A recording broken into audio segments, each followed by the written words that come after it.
الودود فليتفضل مشكورا. Bismillahirrahmanirrahim. Assalamualaikum warahmatullahi wabarakatuh.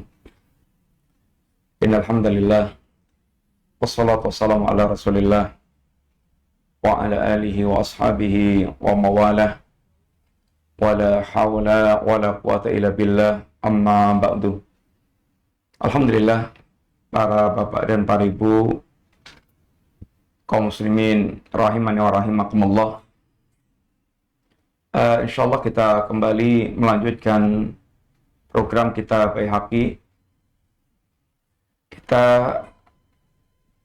insyaallah pindah hari Selasa, karena di Jumat kita ada benturan jadwal. Insyaallah kita pindah di hari Selasa. Dan mudah-mudahan tidak mengganggu waktu Bapak dan sekalian untuk tetap bisa belajar bersama dalam program Baihaqi ini. Pada sore hari ini kita insya Allah akan sedikit kembali mengingatkan berkaitan dengan memahami makna ubudiyah kita, memahami makna ibadah yang menjadi kewajiban kita dan menjadi hikmah diciptakannya kita oleh Allah SWT dalam rangka untuk mewujudkan ibadah kepada Allah Ta'ala. Bapak Ibu kaum muslimin yang rahmati Allah Ta'ala, sebagaimana yang telah kita ketahui bahwa Allah Subhanahu wa Ta'ala menciptakan kita dalam rangka untuk beribadah kepada Allah Ta'ala. Wa ma khalaqtul jinna wal insa illa liya'budun. Tidaklah menciptakan jin dan manusia kecuali dalam rangka beribadah kepadaku. Yang dimaksudkan dengan liya'buduni ay liwahiduni, yaitu dalam rangka mentauhidkan Allah Subhanahu wa Ta'ala, sehingga semua kandungan ibadah atau semua perintah beribadah kepada Allah dalam Al-Qur'anul Karim maka memiliki makna, yaitu untuk mentauhidkan Allah Ta'ala, agar mentauhidkan Allah Ta'ala. Yang ini adalah haknya Allah, sebagaimana ketika Nabi mengatakan kepada Mu'adz bin Jabal, ya Mu'adz, atadri ma haqqullahi 'alal ibad wa ma haqqul ibad 'ala Allah. Wahai Mu'adz, tahukah kamu apa yang menjadi haknya Allah terhadap para hamba dan apa yang menjadi haknya hamba dari Allah SWT? Kata Mu'adz, Allahu wa rasuluhu a'lam. Allah dan Rasulnya yang lebih tahu. Kalimat Allahu wa rasuluhu a'lam hanya boleh diucapkan ketika Nabi SAW masih hidup atau berkaitan dengan urusan diniyah syar'i atau di urusan syariat. Adapun berkaitan dengan urusan kauniyah, alam semesta, maka hanya Allah yang tahu. Allahu a'lam. Hanya Allah yang mengetahui, karena Nabi tidak mengetahui perkara yang gaib. Bapak Ibu sekalian, kaum muslimin yang rahmati Allah SWT, semua anjuran atau semua perintah beribadah kepada Allah dalam Al-Quran bermakna dalam rangka untuk mentauhidkan Allah Ta'ala. Karena merupakan ini intisari dakwah semua para nabi dan para rasul, mengajak manusia agar mentauhidkan Allah Ta'ala, sehingga maksud kita diciptakan Allah untuk beribadah kepada Allah, artinya untuk mentauhidkan Allah Subhanahu wa Ta'ala. Karena tidak setiap orang yang mereka beribadah kepada Allah, mereka mentauhidkan Allah Ta'ala. Tidak setiap orang yang mereka beribadah kepada Allah, mereka mentauhidkan Allah Ta'ala.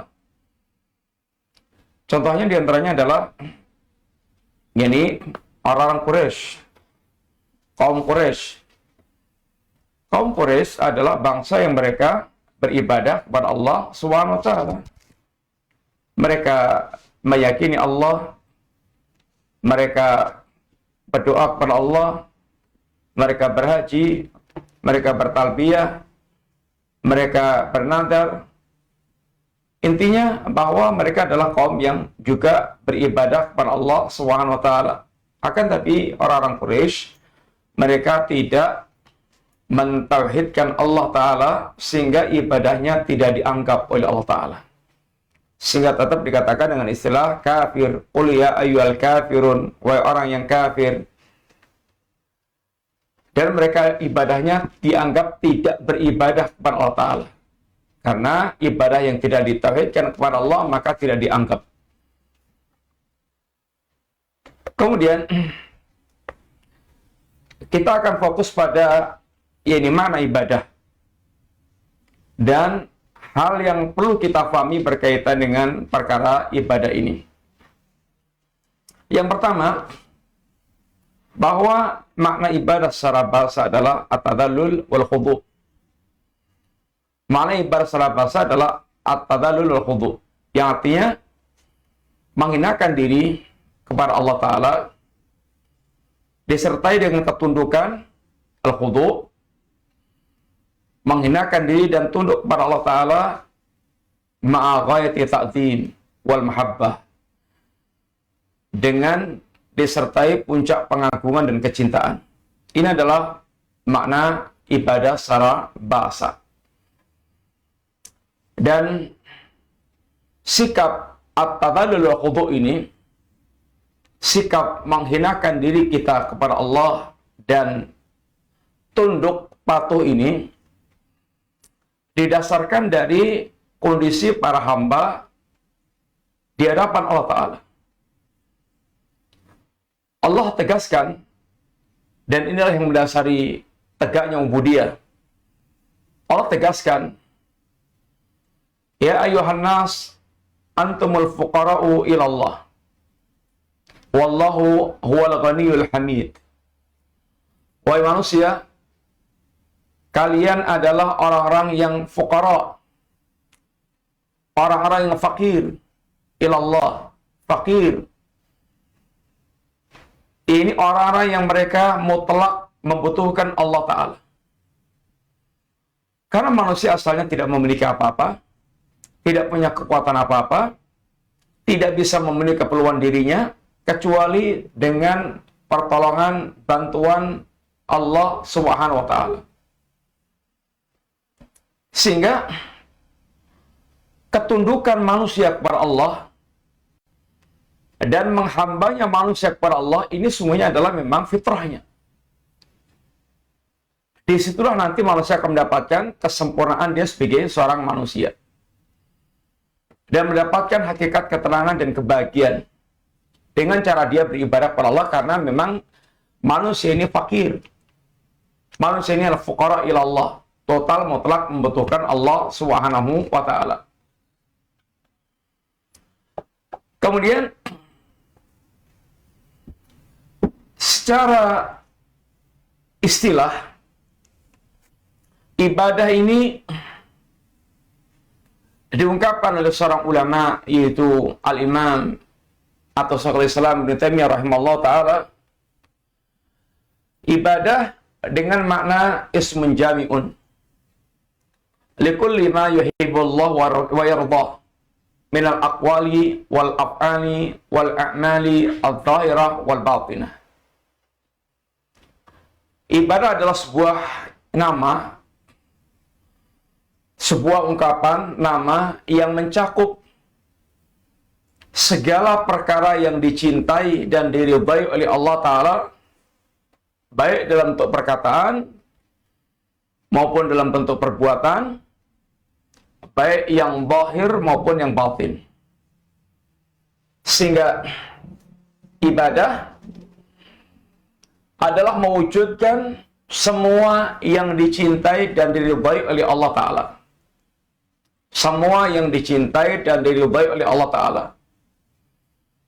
Dan semua yang dicintai dan diridhai oleh Allah Ta'ala tertuang di dalam syariat Allah Ta'ala. Sehingga tidak mungkin orang akan bisa beribadah kepada Allah kecuali dengan dia mempelajari risalah yang diajarkan oleh nabinya kepada kita. Karena itulah jalan kita mewujudkan penghambaan kepada Allah Subhanahu wa Ta'ala. Sehingga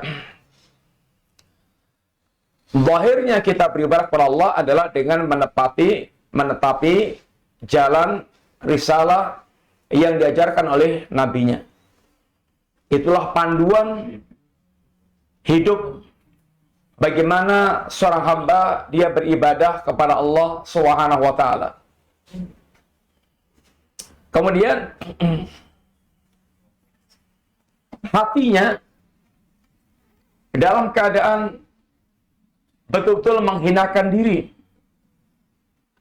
secara totalitas kepada Allah Ta'ala. Disertai dengan ketunduk patuhan kepada Allah Subhanahu wa taala. Sehingga seorang hamba ini prinsipnya di hadapan Allah, dia benar-benar merasakan kefakiran, ketergantungan mutlak kepada Allah Ta'ala. Sehingga hamba yang paling mulia di hadapan Allah adalah hamba yang paling merasa hina di hadapan Allah Ta'ala. Hamba yang paling mulia di hadapan Allah, hamba yang paling merasa hina di hadapan Allah Subhanahu wa taala. Dan kehinaan dirinya itu karena atau didasarkan pengetahuan dia tentang siapa itu Allah Ta'ala dan siapa dirinya. Oleh karena itulah Rasul kita yang mulia sallallahu alaihi wasallam bagaimana mengajarkan merasa hinanya diri di hadapan Allah Ta'ala dengan mengungkapkan Allahumma ini abduka wabnu abdika wabnu amatik. Ya Allah, Kau adalah hambamu, anak laki-laki dari budakmu, anak dari budak perempuanmu, sehingga menyebutkan silsilah sebagai budak.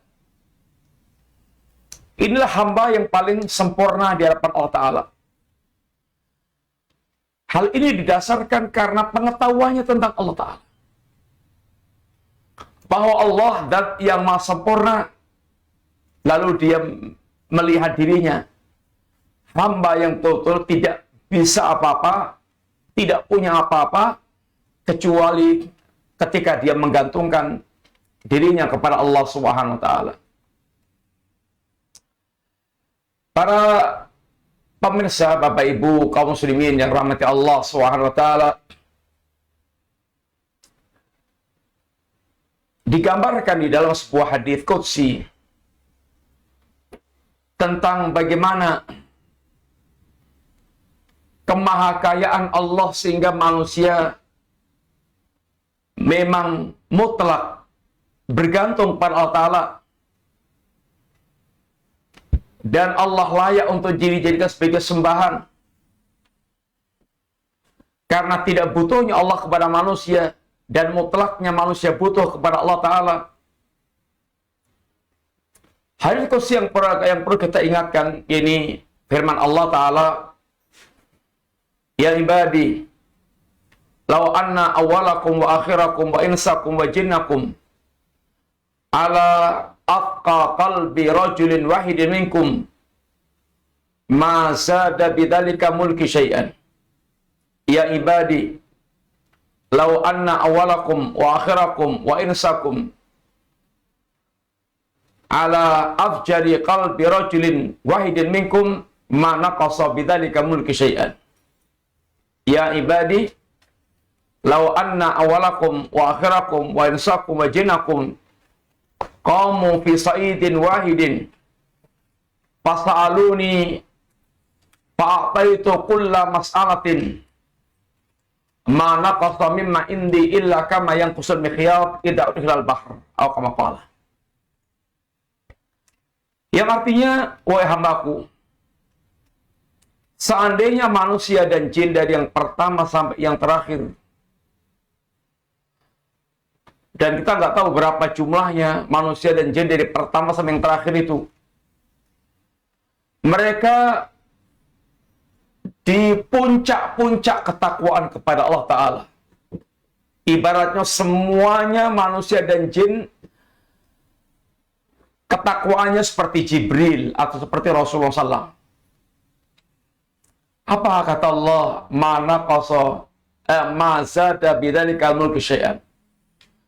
Dengan ketaatan dan ketakwaan, di puncak ketakwaannya semua makhluk ini tidak menambah sedikit pun kerajaan Allah Ta'ala.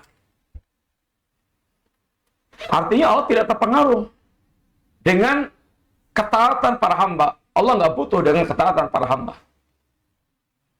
Sebaliknya, seandainya manusia dan jin, dari yang pertama sampai yang terakhir itu, mereka durhaka total, semuanya kayak iblis, durhaka total kepada Allah Ta'ala, itu tidak akan pula mengurangi kerajaan Allah sedikit pun. Dan bahkan seandainya manusia dan jin itu berdiri di satu lembah,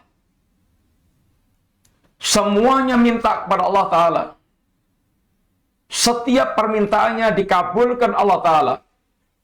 Mana qasa mimma indi illa kama yang tidak akan berkurang kekayaan Allah kecuali seperti berkurangnya air ketika jarum dimasukkan ke lautan lalu diangkat. Ini sekedar gambaran. Ini bagaimana Allah benar-benar tidak membutuhkan manusia dan manusia yang mutlak membutuhkan Allah. Disinilah letak rahasianya bahwa manusia tidak akan merasakan kebahagiaan hakiki kecuali dengan cara dia menghamba kepada Allah Ta'ala. Karena itu tuntutan fitrahnya manusia atau habitatnya manusia di situ. Dan jangan sangka kalau manusia itu mereka ingin lari dari menghamba kepada Allah, kalau dia bisa bebas, merdeka. Enggak. Manusia ketika mereka lari dari menghamba kepada Allah, mereka akan masuk dalam jebakan penghambaan kepada syaitan dan hawa nafsu. Sebagaimana ungkapan seorang ulama, Al-Imam Ibnu Qayyim, beliau diantaranya mengatakan, manusia ketika mereka lari dari menghamba kepada Allah Subhanahu wa taala, harabu min riqil ladzi khuliqullah fabulu fi riqin nafsi wasyaitan. Saat manusia mereka lari dari menghamba kepada Allah, dia ingin lari dari menghamba kepada Allah, apa yang terjadi? Manusia masuk dalam perangkap penghambaan kepada nafsu, hawa nafsu, atau penghambaan kepada syaitan. Dan tidak ada ceritanya budak-budak nafsu, budak-budak setan itu bisa berbahagia. Nggak ada, ceritanya nggak ada. Kebahagiaan itu hanya ketika seorang hamba, dia menghamba kepada Allah. Dan itulah makna di antara ayat Allah Ta'ala, man amila salihan min dzakarin aw untha wa huwa mu'min falanuhyiyannahu hayatan thayyibatan. Dan barang siapa beramal saleh, laki-laki maupun perempuan, sedangkan dia mukmin, dia bertauhid, dia beramal saleh dan dia bertauhid, betul-betul mewujudkan penghambaannya kepada Allah Ta'ala, maka Allah akan berikan kepada dia kehidupan yang thayyibah. Allah akan berikan baginya kehidupan yang thayyibah. Al-hayatu thayyibah, kehidupan yang thayyibah adalah kehidupan as-sa'adah. Al-hayatu sa'adah.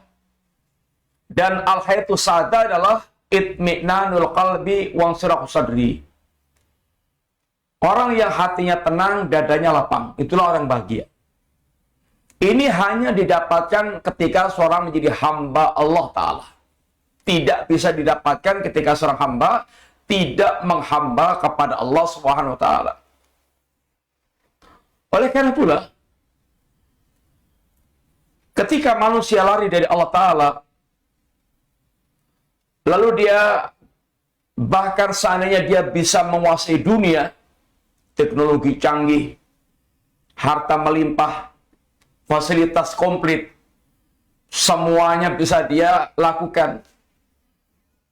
itu tidak akan bisa memberikan kebahagiaan yang sejati pada kehidupan manusia. Seandainya dia bisa merasa bahagia, itu kebahagiaan semu. Kebahagiaan palsu. Atau kalau bisa dibilang kenikmatan sesaat. Karena kebahagiaan itu letaknya di hati manusia. Dia bisa memuaskan matanya, memuaskan telinganya, memuaskan lidahnya, memuaskan kemaluannya. Tapi selama hatinya kosong dari Allah Ta'ala, karena tidak menghamba kepada Allah, tidak mengagungkan Allah, oh dia tidak akan pernah bisa merasakan hakikat kebahagiaan dalam kehidupan ini. Nggak bisa. Karena kebahagiaan hati itu hanya ketika dia bersama dengan Allah SWT. Itulah makna-makna yang telah diungkap oleh para ulama.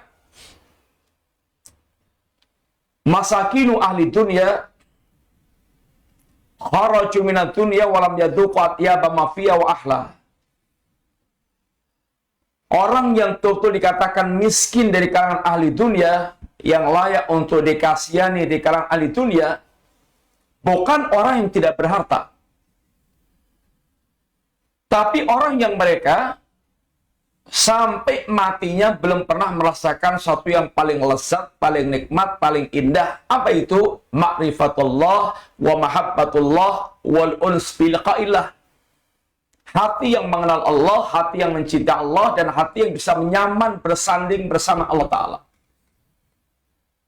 Walaupun dia berlimpah ruah dengan harta, walaupun dia yaitu berjabatan tinggi, walaupun dia orang yang memiliki anak buah yang banyak,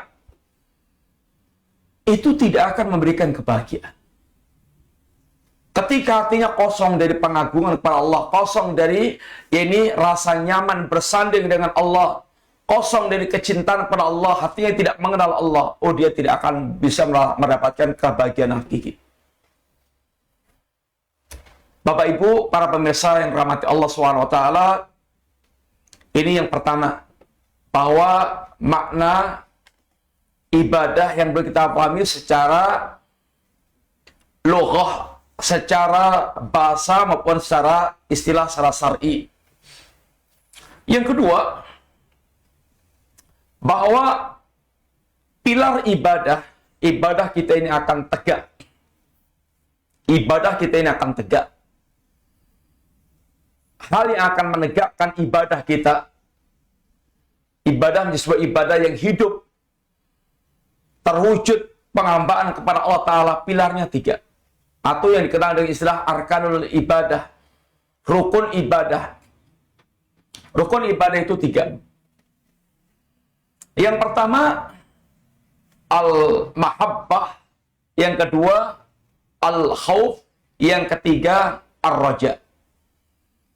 Ini rukun ibadah, di mana ibadah akan tegak sebagai bentuk ibadah apabila terpenuhinya 3 rukun ini, al-mahabbah, wal khawf, wal raja.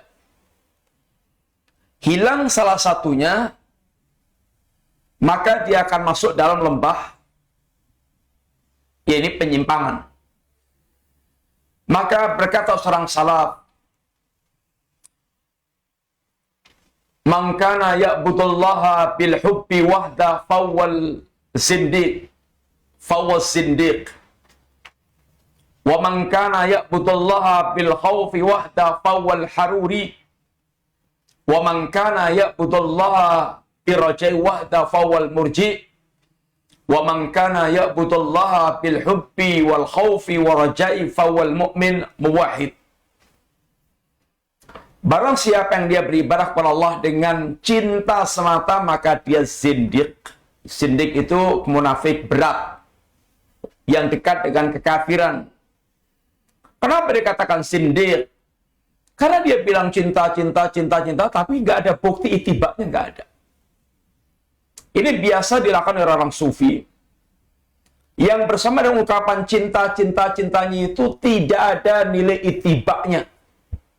Padahal kalau kita cinta kepada Allah, kita pasti akan itibak. Qul in kuntum tuhibbunallah fattabi'uni. Katakanlah jika kalian betul-betul cinta kepada Allah, ikutilah aku. Sehingga orang maka mengatakan cinta Allah tapi tidak ittiba pada Nabi, maka itu kosong atau klaim palsu. Klaim palsu. Adapun kalau dia betul-betul cinta kepada Allah, dia pasti akan ittiba kepada Rasulullah Sallallahu Alaihi Wasallam. Maka dikatakan zindiq. Maka orang sufi itu sering sekali, baik dengan nyanyiannya, dengan ungkapannya, cinta, cinta, cinta, cinta Allah, cinta Rasul, cinta, cinta, cinta, cinta, cinta, tapi kosong dari ittiba. Kosong dari ittiba. Tidak mengikuti apa yang diajarkan Nabi SAW dalam syariatnya. Bahkan membuat syariat sendiri. Wa man kana ya'budullaha bil khaufi wahda fawwal haruri. Barang siapa beribadah kepada Allah Ta'ala dengan takut semata, dia haruri, khawarij. Khawarij itu salah satu sekte dalam Islam yang sangat biadab, yang sangat bengis, yang kebodohannya telah mengantarkan dia menjadi takfiri, mengkafirkan kaum muslimin, dan yang dikafirkan nggak tanggung-tanggung adalah sahabat Ali bin Abi Thalib, sepupu Nabi, menantu Nabi, khalifah Nabi, orang yang pertama kali masuk Islam dari kalangan anak-anak, orang yang Nabi cari untuk membawa bendera di perang Khaybar, yang Allah dan Rasulnya mencintainya, dan dia mencintai Allah dan Rasulnya, tapi dikatakan oleh orang Khawarij, Ali kafir. Dan pembunuhannya terhadap Ali bin Abi Thalib dianggap sebagai takarrub, bentuk pendekatan diri kepada Allah Ta'ala. Ibadahnya ada ibadah. Membunuhnya kepada Ali adalah ibadah. Ini adalah gerakan yang brutal. Dan ini akan terwarisi dari zaman ke zaman. Sampai sekarang. Sampai sekarang. Yang kemudian terkenal gerakan-gerakan radikal, kemudian teroris, dan semisalnya. Lalu juga memang para musuh pun akan membuat kesan Islam dengan kesan-kesan yang buruk. Ini adalah Khawarij yang takutnya mendominasi dalam dirinya sampai putus asa dengan rahmat Allah Ta'ala, dan kebodohannya mengantarkan dia kepada menyeret kepada takut yang sesat. Wa man abadallaha birajai wahda fawwal haruri. Dan barang siapa beribadah kepada Allah dengan berharap semata, maka dia haruri. Murji'ah. Yang memisahkan antara amal dan iman. Antara amal dan iman. Sehingga imannya para nabi yang setinggi langit sama dengan imannya para pelacur yang bermaksiat durhaka kepada Allah Ta'ala, karena iman itu tidak terpengaruh oleh amal. Tidak terpengaruh oleh amal. Inilah Murji'ah. Wa man abadallaha bil hubbi wal khaufi wa rajai fawal mu'min wahid. Adapun barang siapa yang dia beribadah kepada Allah dengan cinta, harap, takut dan harap, maka dia mukmin muwahhid. Mukmin yang bertauhid. Sehingga pilar ibadah itu atau rukun ibadah itu adalah cinta, takut, harap. Ini dikumpulkan Allah dalam sebuah ayat tentang para nabi dan orang-orang saleh. Bagaimana mereka beribadah kepada Allah Ta'ala. Kanu yusari'una fil khairat wa yad'unana raghaban wa rahaban. Mereka adalah orang-orang yang sangat bersegera dalam melakukan kebaikan.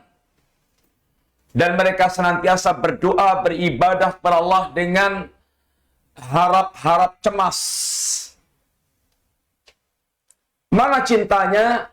Kanu yusari'una fil khairat. Mereka adalah orang-orang yang sangat cepat dalam melakukan kebaikan-kebaikan. Kecepatan orang dalam menyambut kebaikan, lari melakukan kebaikan, bersegera menyambut kebaikan, itu kalau nggak ada semangat cinta, nggak terjadi. Orang kalau ada cinta itu tenaga ekstra untuk dia betul-betul ringan melakukan apa yang jadi tuntutannya itu. Dengan penuh semangat. Itu kalau ada cinta. Kalau nggak ada cinta, malas. Nggak ada semangat.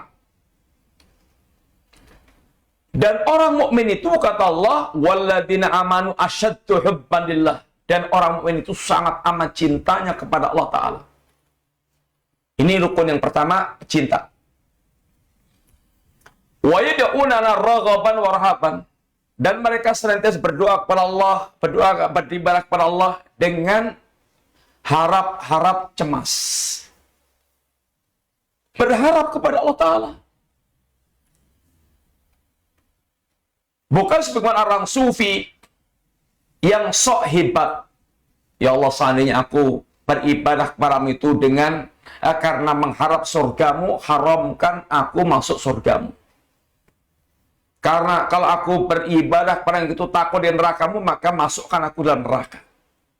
Ini sebuah ungkapan yang tentu sangat keliru menyelisih Al-Quran dan hadis Nabi. Ucapan yang tidak mencerminkan dia faham tentang apa yang diajarkan oleh Allah dan Rasulnya. Intinya ungkapan sesat. Ungkapan keliru dan sesat. Nabi berharap pahala yang dijanjikan Allah. Nabi dan para sahabat takut dengan berbagai macam ancaman-ancaman Allah. Sehingga hamba Allah, orang mereka beribadah kepada Allah, dalam ketaatan-ketaatannya menegakkan 3 pilar ini. Ini al-hubbu, kecintaan, wal khawfu, rasa takut, war raja'u, dan rasa harap. Maka dikatakan man kana ya'budullaha bil hubbi wal khawfi war raja'i fa wal mu'min muwahhid. Barang siapa yang dia beribadah kepada Allah dengan cinta, takut, harap, maka dia mukmin muwahhid. Kemudian pembahasan berikutnya adalah syarat diterimanya amal ibadah kita. Syarat diterimanya amal ibadah kita. Sebagaimana telah kita ketahui bahwa amal kita tidak akan diterima oleh Allah kecuali dengan 2 syarat, yaitu ikhlas dan ittiba.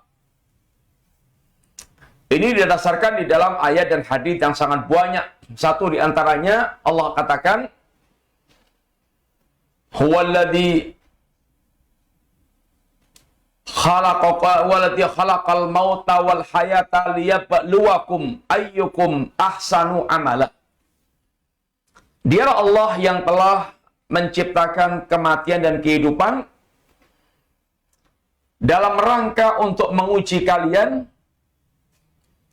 siapa yang paling bagus amalnya. Ayyukum ahsanu amala. Bukan ayyukum aktsaru amala, mana yang paling banyak amalnya, tapi mana yang paling bagus amalnya. Apa yang dimaksudkan dengan ahsanu amala?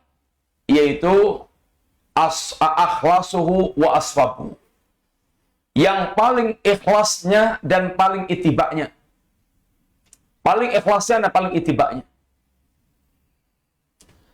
Ikhlas adalah makana lillah. Ikhlas itu adalah apa yang dilakukan karena Allah Subhanahu wa taala. Dan sawab adalah makana ala sunnah, apa yang dilakukan berdasarkan sunnah tuntunan Nabi. Yang paling ikhlas dan paling mengikuti tuntunan inilah yang dikatakan paling baik. Amal yang berkualitas. Amal yang berkualitas. Ini syarat diterimanya amal. Kalau tidak, ini tidak diterima. Kalau hanya ikhlas saja tanpa ittiba nggak diterima, ittiba saja tanpa ikhlas tidak diterima. Ikhlas tapi tidak ittiba. Contohnya apa? Banyak. Ada. Dalam riwayat, ada sahabat yang dia pengen menyembelih hewan korban. Disembelih hewan korbannya dengan penuh keikhlasan. Tetapi dilakukan penyembelihannya itu sebelum sholat id. Padahal syariatnya korban itu disembelih setelah sholat id. Maka kata Nabi, lahmuka lahmu syatin, daging yang kamu makan itu daging kambing biasa, bukan daging kambing kurban. Kenapa? Disembelihnya sebelum sholat id. Artinya menyelisihi tuntunan. Menyelisihi tuntunan.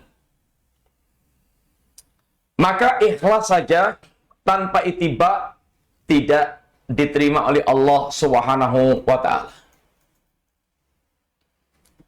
Para sahabat banyak yang mereka melaksanakan amal-amal dengan ikhlas, tapi kalau tidak ittiba diingkari Nabi. Ada 3 orang yang mereka bertanya kepada Nabi, kepada istri Nabi tentang ibadahnya Nabi. Setelah dipaparkan, dijelentrehkan Rasulullah SAW, dijantarkan oleh istri Nabi tentang bagaimana ibadahnya Nabi, mereka takalluha, merasa sedikit. Maka masing-masing mereka pun kemudian berujar, amma ini fa'usali walam arkut. Saya akan sholat dan tidak tidur. Amma ini fa'asumu walam uftir. Yang satu lagi mengatakan saya akan berpuasa dan tidak berbuka. Amma ada yang 3 mengatakan amma ini la tasawwaju nisa. Adapun aku tidak akan menikahi wanita karena dianggapnya ngerepotin. Ini amalia ibadah. 3-tiganya ini ikhlas.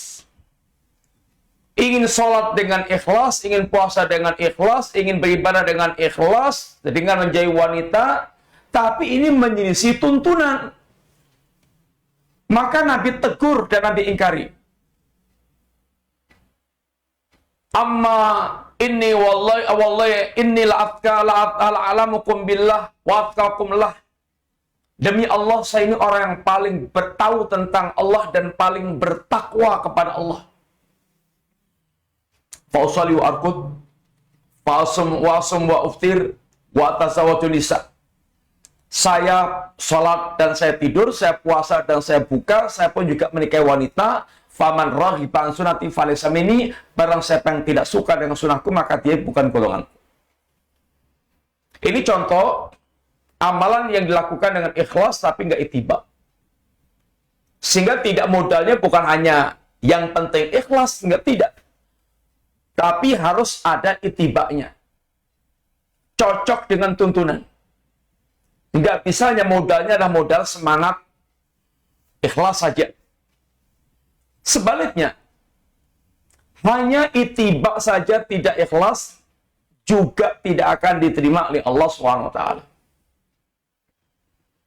Yang dikisahkan oleh Nabi diantaranya adalah 3 orang yang memiliki amalan hebat.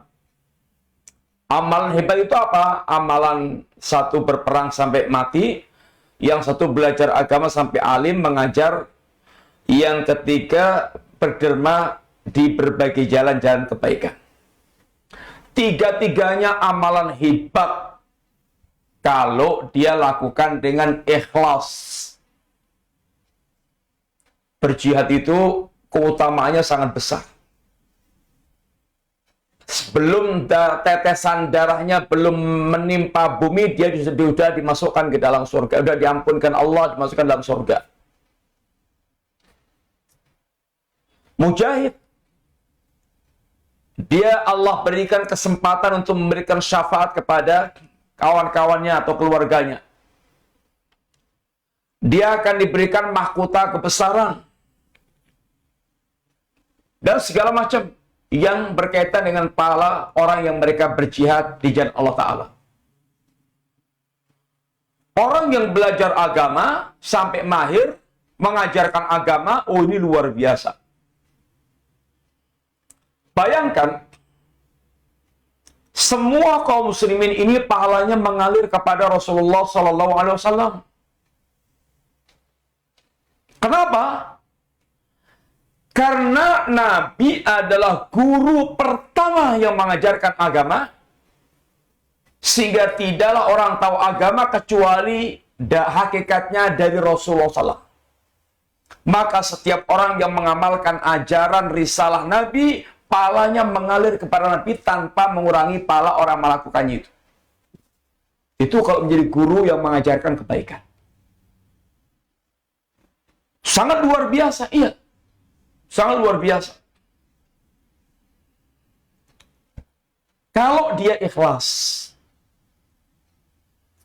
sodakoh itu akan memadamkan, akan melindungi dari neraka. Yang Nabi katakan, fattaqun nar walau bisyiqqi tamrah. Lindungilah diri Anda dari neraka walaupun hanya dengan separuh biji korma. Separuh biji korma itu seberapa sih? Ini berderma di berbagai macam jalan kebaikan. Sehingga luar biasa pahalanya itu. Satu biji korma didermakan bisa dikembangkan Allah menjadi satu gunung korma. Dilipat-lipatkan Allah Ta'ala. Tapi orang-orang hebat ini, yang telah beramal hebat ini, justru yang pertama kali dilimparkan Allah ke jahanam. Kenapa? Karena ketiganya ini tidak ikhlas. Yang berperang agar dikatakan jariun, pemberani, sang pemberani.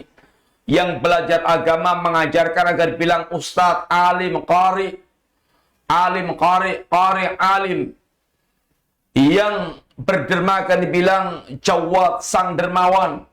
Dan semua gelar ini telah mereka dapatkan di masyarakat, sehingga mereka tidak mendapatkan apa-apa di sisi Allah SWT. Bahkan dilemparkan ke jahanam. Ini nasibnya orang mereka tidak ikhlas. Sehingga amal itu mesti ikhlas dan mesti mengikuti tuntunan. Yang terakhir, bahwasanya dalam ubudiyah yang kita lakukan ini, hak ketaatan Allah, hak Allah dalam ketaatan yang kita wujudkan dalam amal ibadah yang kita wujudkan itu, kata Ibnu Qayyim, ada 6 yang kita perlu ingatkan lagi, pernah kita sampaikan. Ada 6. Apa itu 6? 1, ikhlas. 2, nasihat. 3, yaitu ittiba. 4, ihsan. Yang ke-5, menyaksikan minnatullah. Yang ke-6, merasakan taksir. Yang pertama, ikhlas. Amal itu mesti kita murnikan, kita ikhlaskan hanya kepada Allah Ta'ala. Gambaran ikhlas itu, memurnikan itu artinya tidak tercampur dengan kotoran-kotoran. Kotoran amal itu diantaranya riya dan iradatul dunia. Bi amalil akhirah, riya dan menginginkan dunia dengan amal akhirat. Dua-duanya perusak amal. Yang menunjukkan dia tidak ikhlas.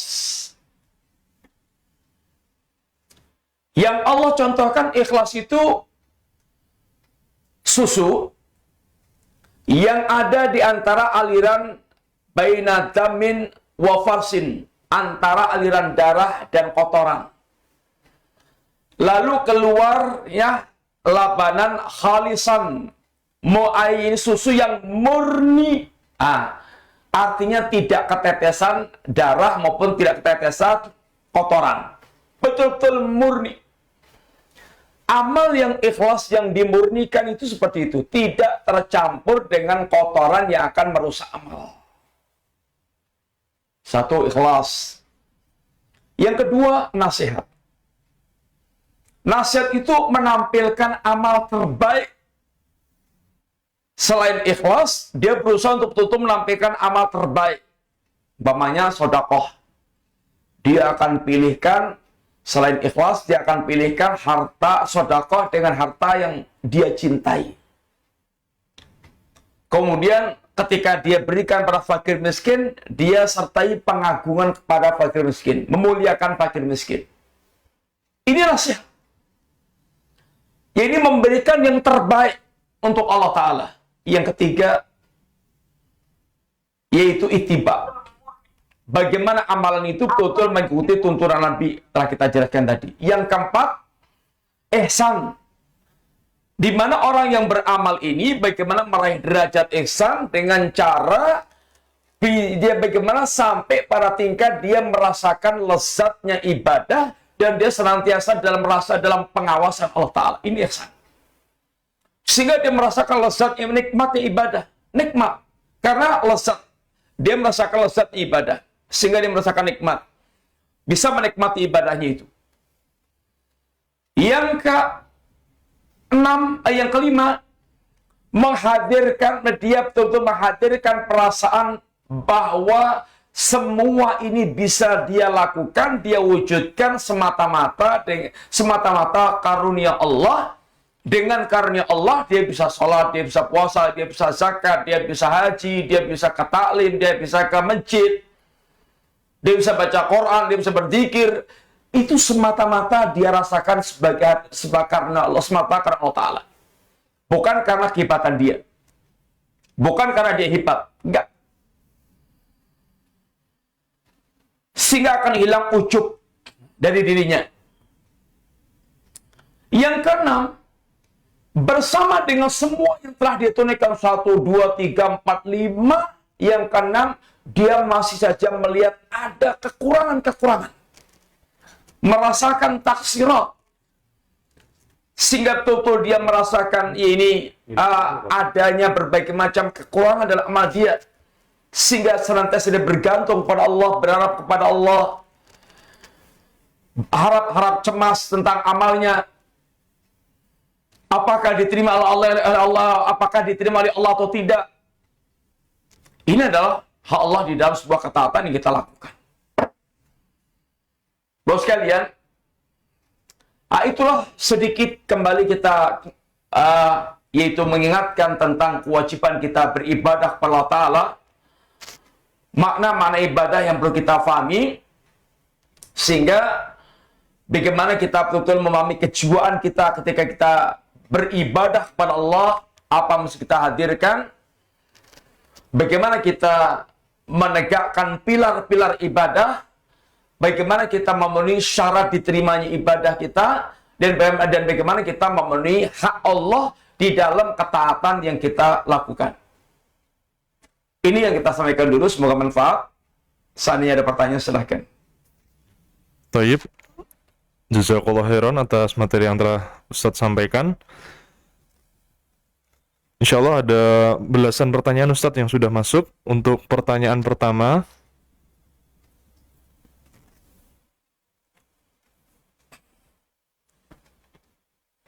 apakah Hari Raya Idul Fitri dihitung juga dalam puasa Ramadan?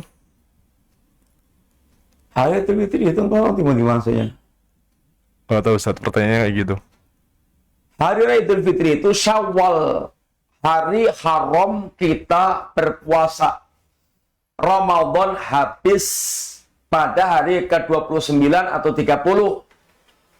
Hari Raya Idul Fitri jatuh 1 Syawal. Ya bukan Ramadan. Bukan Ramadan. Syawal. Bulannya adalah Syawal. Wallahu ta'ala alam. Maksudnya bagaimana? Jazakallah khairan atas jawabannya Ustadz. Pertanyaan berikutnya, Ustadz, bagaimana cara menggunakan daun bidara dalam metode ruqyah? Bisa dipakai untuk mandi. Dipakai untuk mandi, jadi dicampurkan, dan bidara itu campurkan di tempat atau di air, ember, kemudian dia pakai untuk mandi. dengan dia kasih doa-doa, ruqyah, doa-doa, dibacakan ayat-ayat. Wallahu bisawab. Pertanyaan selanjutnya, Ustadz, apakah liberal lebih condong ke murjiah atau zindik? Liberal lebih condong ke zindik, ya murjiah, ya zindik. Liberal ke apa itu? Zindik. Munafik berat. Munafik berat. Liberal lebih condong pada zindik, munafik berat. Karena banyak pengingkaran terhadap syariat Allah Subhanahu wa taala. Pikirannya rusak. Wallahu a'lam.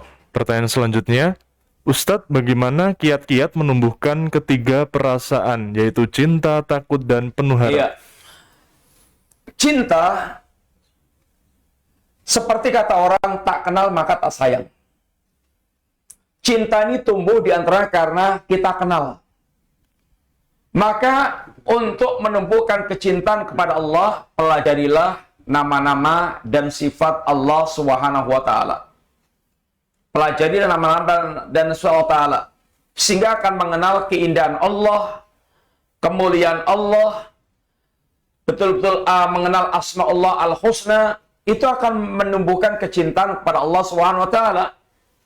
Sehingga yang paling sempurna cintanya yang paling mengenal Allah Ta'ala. Demikian pula menumbuhkan rasa takut kepada Allah Ta'ala. Kalau kita tahu Allah adalah syadidul iqab, zat yang makras siksanya, bagaimana Allah menggambarkan tentang ancaman-ancamannya, maka ini akan menumbuhkan rasa takut kita kepada Allah Ta'ala. Demikian pula menumbuhkan rasa harap kita. Kalau kita mengetahui, mengenal Allah dengan semua kemurahannya, dengan luasnya rahmatnya, maka kita tidak akan pernah putus asa dari rahmat Allah Subhanahu wa taala. Maka kembalinya adalah kepada bagaimana memahami nama dan sifat Allah, maka ini pelajaran yang sangat penting yang berkaitan dengan sempurnanya penghambaan kita kepada Allah Ta'ala. Maka dikatakan Al-Imam Ibnu Qayyim Al-Jauziyah rahimahullah ta'ala, beliau mengatakan, akmalun nasi ubudiyatan al-muta'abbid bi jami'il asma'i wa sifat allati yutali'u 'alaiha al-bashar. Manusia yang paling sempurna penghambaannya kepada Allah adalah orang yang menghamba kepada Allah, orang yang beribadah kepada Allah dengan semua nama-nama dan sifat yang Allah telah terangkan, tunjukkan kepada manusia. Akan sempurna cintanya, sempurna takutnya, sempurna harapnya kalau dia mengenal Allah Subhanahu wa taala dengan baik. Silahkan dibaca bukunya Syekh Abdul Razak, di antaranya Fikih Asmaul Husna. Insyaallah akan membimbing kita untuk memahami nama-nama dan sifat Allah Ta'ala. Wallahu ta'ala alam bisawab. Pertanyaan selanjutnya, sebagian ulama mengatakan bila dicabut ruh itu sakit karena Nabi aja yang sudah jaminan surga masih merasakan sakitnya dicabut ruh. Tapi ada yang mengatakan dicabut ruh itu sesuai amalan ibadah kita. Ada yang merasakan sakit, ada yang tidak. Bagaimana itu Ustadz? Mohon pencerahannya. Ya, bismillahirrahmanirrahim. Sakaratul maut itu sakit. Dan digambarkan dengan sesuatu yang sangat, yaitu pedih. Keluarnya ruh itu beda dengan sakaratul maut. Keluarnya ruh seorang mukmin itu seperti air yang meluncur dari mulut ceret. Dan dicabutnya ruh seorang kafir atau orang yang durhaka seperti besi yang bersayap dimasukkan ke kapas basah lalu ditarik. Ini gambaran keluarnya ruh, beda dengan yaitu sakaratul maut. Sakaratul maut, Nabi mengalami sakaratul maut. Inna lil mauti la sakarat. Sungguh dalam kematian itu ada sakarat, ada sakaratul maut. Wallahu a'lam. Pertanyaan selanjutnya, bagaimana cara menghitung nisab zakat perdagangan dan bagaimana hukum mengadakan acara walimah pernikahan di dalam masjid? Ya, harta dagang itu Anda kumpulkan, ya ini modal harta dagang Anda direkap modal berapa dari Anda rekap. Kemudian dikurangi utang. Maka ketemu berapa harga stok atau stok barang dagangan Anda. Kemudian kalau Anda masih punya duit simpanan, yang cash berapa, yang di tabungan berapa, semuanya di total uang Anda, punya emas, dimasukkan sekalian, di total, maka dikeluarkan 2,5% sebagai zakat. Wallahu a'lam bishawab. Tadi saya tanya apa? Hukum mengadakan acara walimah pernikahan di dalam masjid. Iya boleh aja, di dalam masjid boleh mengadakan walimah selama tidak ada unsur yang haram. Berarti laki-laki perempuan tetap dipisah. Kemudian yang boleh makan di masjid juga dibolehkan. Intinya boleh. Allah SWT. Pertanyaan selanjutnya, apa betul kita nggak usah mengucapkan taqabbalallahu minna wa minkum ke teman-teman via WA atau telepon karena waktu zaman Nabi itu dilakukan di lapangan? Para ulama termasuk Imam Ahmad, kalau ada yang mengucapkan kepada kita taqabbalallahu minna wa minkum, ya kita jawab. Intinya boleh mengucapkan, boleh tidak mengucapkan. Kalau ada yang mengucapkan doa itu maka kita balas dengan doa pula. Ini yang disampaikan para ulama. Intinya boleh mengucapkan boleh, tidak mengucapkan boleh, walam sawab. Jazakallah khairan atas jawabannya Ustaz. Pertanyaan berikutnya ada penelpon. Silakan. Assalamualaikum. Waalaikumsalam warahmatullahi wabarakatuh. Dari mana, Pak? Dari Lampung. Dari Lampung. Silakan langsung pertanyaan saja, Bapak. Bagaimana kalau kita sudah bersedekah, namun di kemudian hari itu ada rasa sedikit penyesalan atas sedekahnya itu? Apakah amalan kita itu akan berkurang atau hilang? Ya, begitu saja. Terima kasih. Dia bersedekah terus nyesel gitu, Pak. Iya. Ya, orang yang bersedekah dan nyesel itu tanda imannya nggak beres. Sebab Nabi katakan, man syaratu hasanatu wa sa'atu sayi'atu fawa mu'min. Barang siapa yang dia berbuat baik, barang siapa yang kebaikannya membuat dia gembira dan keburukannya membuat dia itu sedih, maka dia mukmin. Kalau sedekah itu kebaikan, kalau dia sedekah itu kalau dia mukmin dia akan bergembira. Setelah dia sedekah tinggal minta kepada Allah supaya diterima sedekahnya. Kalau ada gelo, bersedekah gelo, kecewa, sedih, itu menunjukkan imannya nggak beres. Wallahu a'lam. Pertanyaan selanjutnya, bagaimana cara menyembunyikan amalan di rumah karena banyak melakukan aktivitas di dalam rumah dan nampak kalau ada seorang kakak yang menceritakan amalan yang dilakukan sang adik kepada kerabat dan terkadang orang lain? Apakah sang adik terkena dosa riya, Ustadz? Sedangkan hal tersebut tidak terduga dan tidak diinginkan sang adik. Maksudnya gimana? Kakaknya menceritakan Amalannya adik. amalannya adik, yang menceritakan orang lain. Yang menceritakan kakaknya itu. Lah ya, adiknya yang beramal. Iya, beramal. Kakaknya menceritakan kepada orang lain. Ya kalau dia beramal dan tidak menceritakan orang lain lihat, dia menceritakan amal kita, nggak ada masalah. Yang penting kitanya tidak mencari pujian dan tidak yaitu mencari-cari ini pujian tersebut. Ada orang lain menceritakan amal kita kepada orang lain, itu adalah urusan dia, bukan urusan kita. Dan itu termasuk antara busra, kegembiraan yang disegerakan Allah Ta'ala. Wallahu a'lam. Pertanyaan berikutnya ada penelpon Ustadz. Assalamualaikum. Waalaikumsalam. Dari mana Ibu? Dari Lampung. Ya, silakan langsung pertanyaan saja Ibu. Ya. Assalamualaikum Ustadz. Waalaikumsalam warahmatullahi wabarakatuh. Silakan Ibu. Ana mau tanya. Kan orang tua Ana udah meninggal, udah almarhum. Posisinya waktu itu ya semenjak orang tua meninggal tuh saya sama suami gitu kalau ada rezeki itu bersedekah atas nama orang tua kami. Tapi masalahnya Ustadz, ayah saya tuh selama hidupnya itu baru ikut saya itu dia baru melakukan sholat gitu Ustadz. Itu pun karena kami paksa gitu kan Ustadz. Allah walam ya Ustadz ya, maksudnya di dalam diri dia tuh entah ikhlas entah karena apa, maksudnya menjalankan ibadahnya tuh ikhlas karena memang apa sih ingin bertobat, atau karena memang kami karena nggak enak sama kami gitu Ustadz. Jadi karena kan seumur hidupnya itu dia nggak pernah melakukan sholat, terus untuk bacaan yang seperti Al-Fatihah aja maksudnya tuh nggak ini Ustaz, nggak hafal gitu. Jadi kalaupun dia sholat dia hanya mengikuti gerakan, misalnya dia pergi ke masjid gitu, hanya mengikuti gerakan saja gitu Ustaz. Terus pertanyaannya gimana? Pertanyaannya apa Ibu?